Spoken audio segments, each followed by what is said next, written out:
Hello, this is Basketball Talk Pro. I'm Ron Ekker, and the subject today is, I just put it in one word, discipline.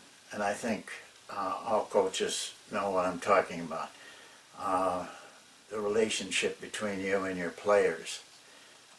And it's a very difficult subject, one that I didn't really want to take on, but I feel I should, because I know it's of concern to almost all coaches, regardless of what their experience, what their level.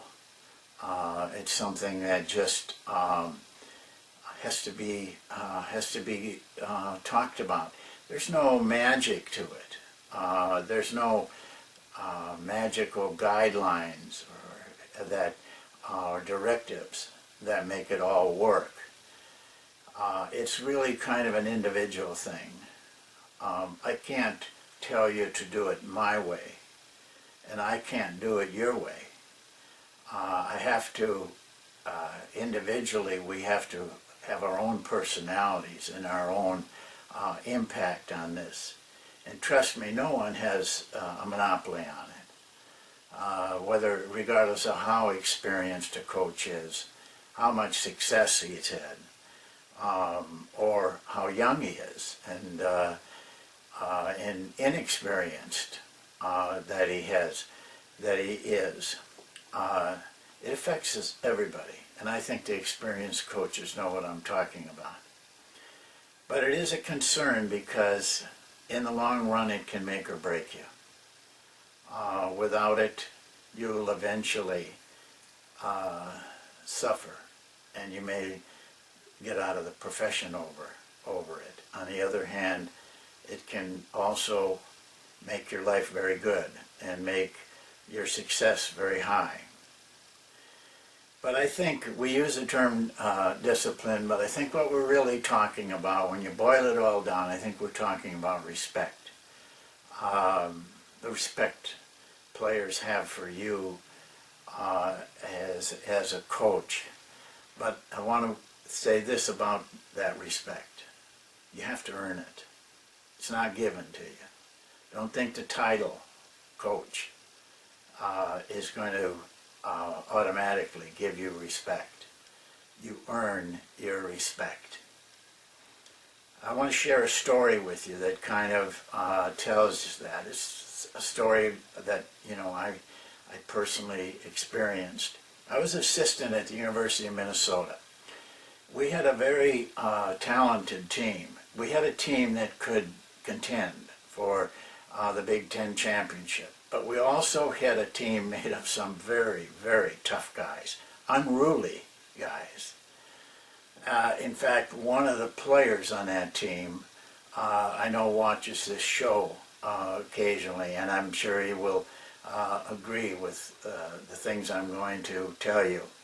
Well, it got so bad with the head coach that in practice, they literally were making fun out of him.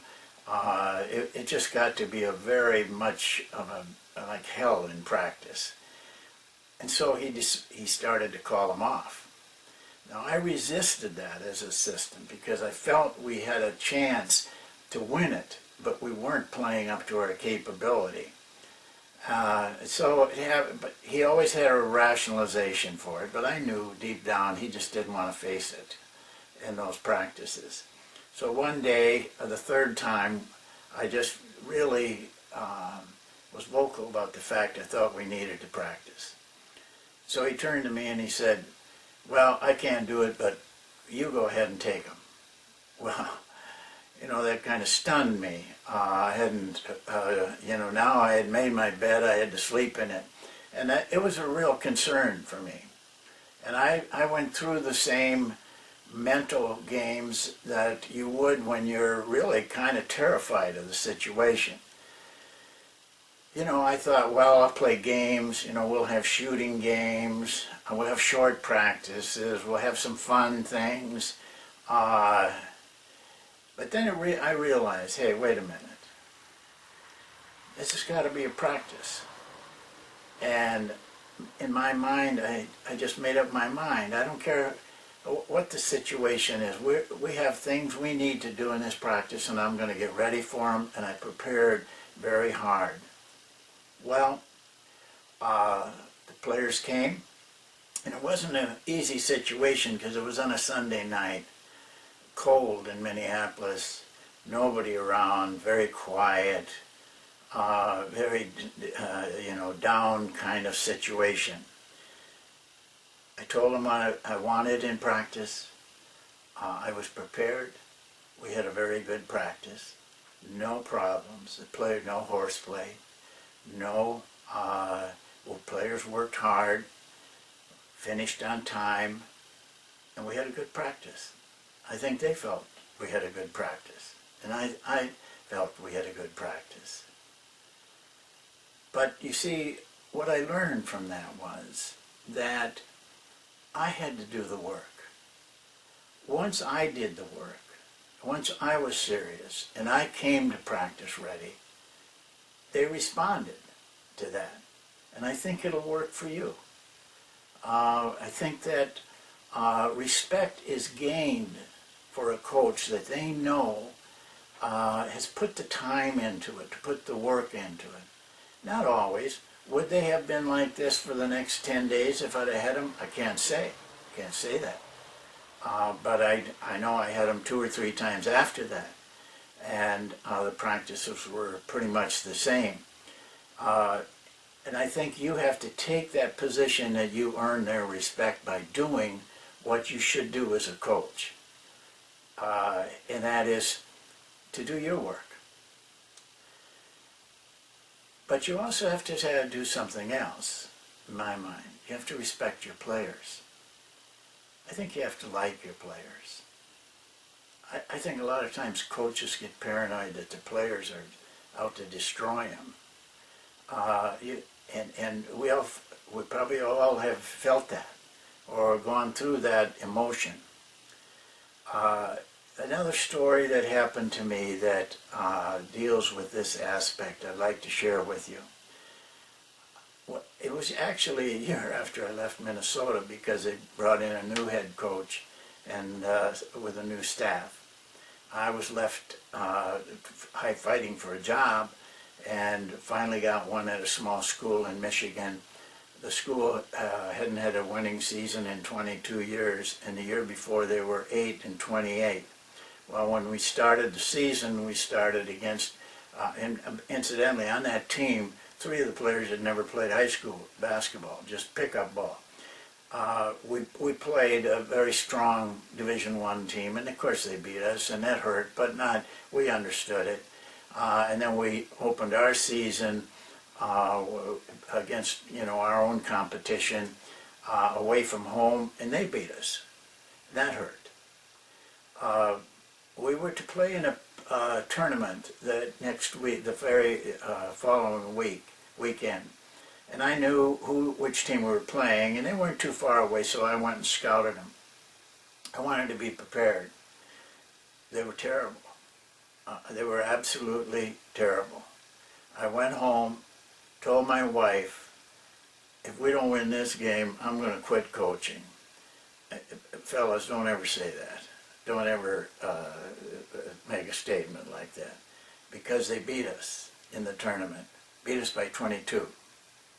Now, I'd made arrangements to scout the next game because it would be our opponent. But we also, after games where we were staying, we had a team dinner. My assistant took the team dinner. But I was absolutely demolished. I couldn't sleep.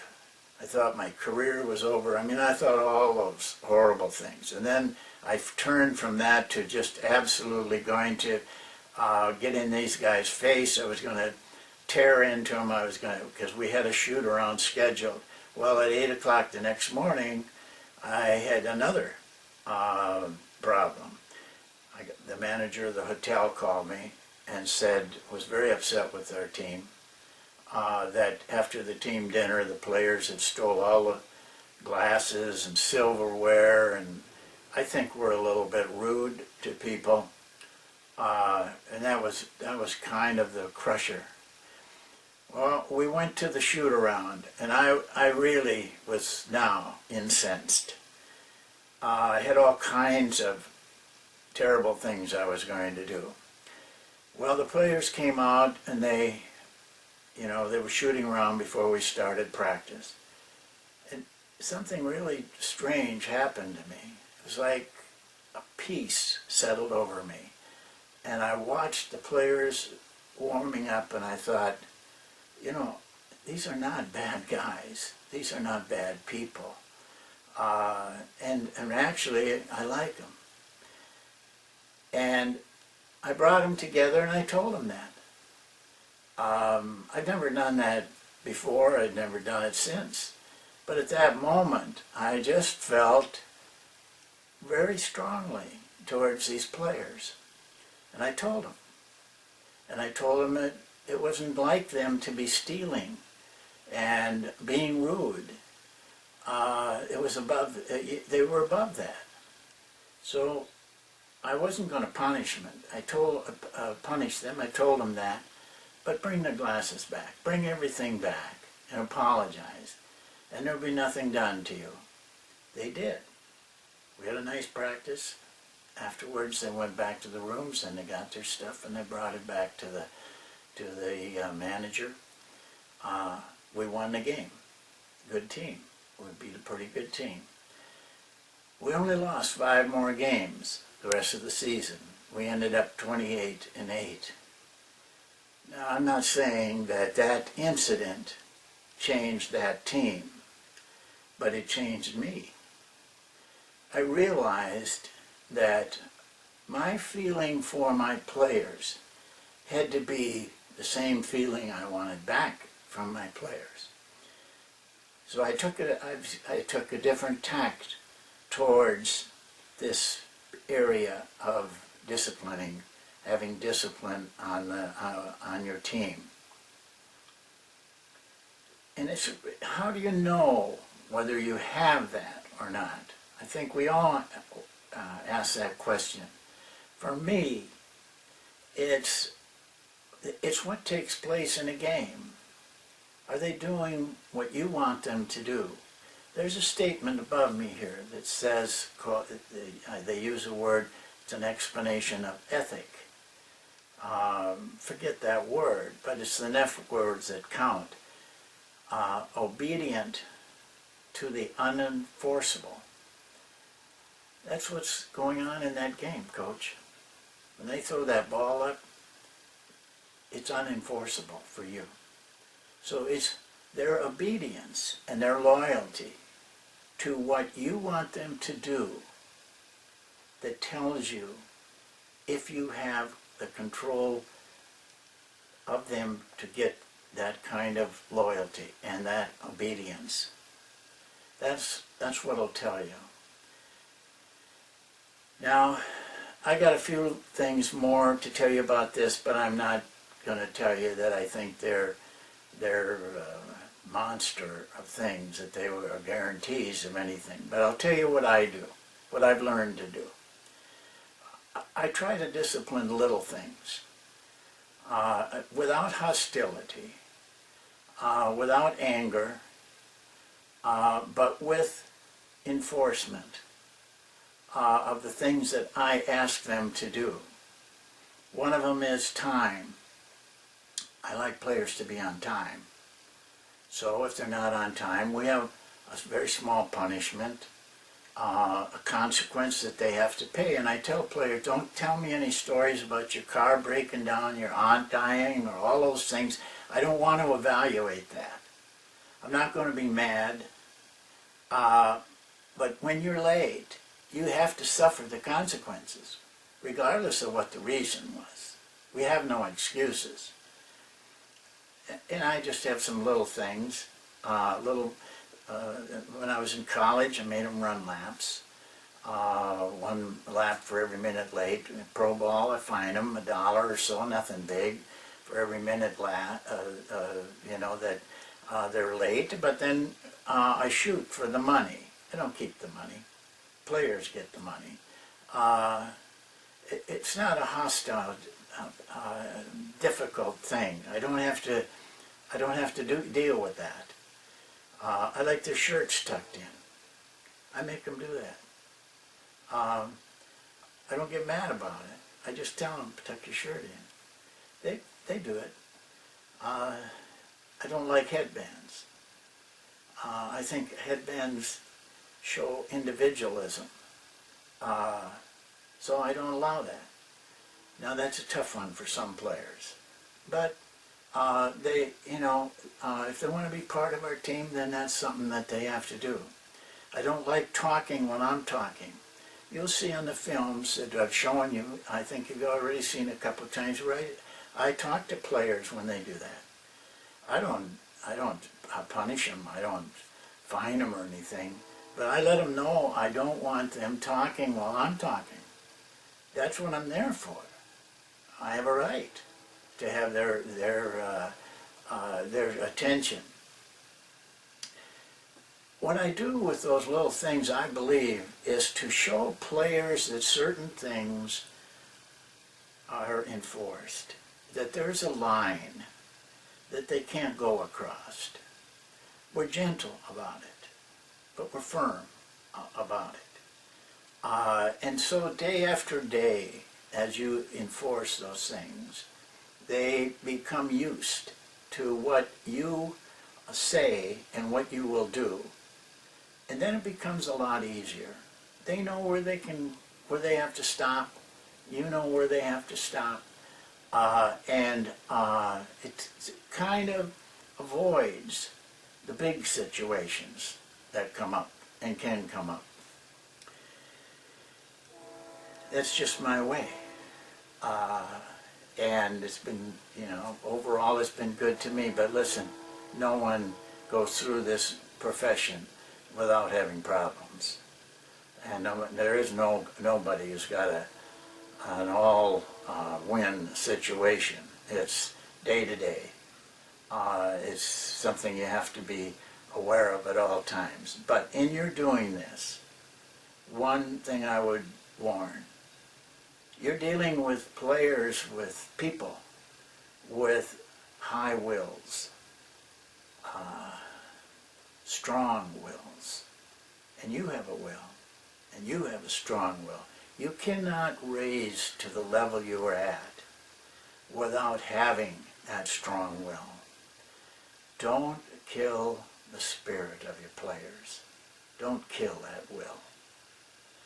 They deserve the freedom. They deserve their dignity. They deserve their opportunity. So don't take that away from them in your quest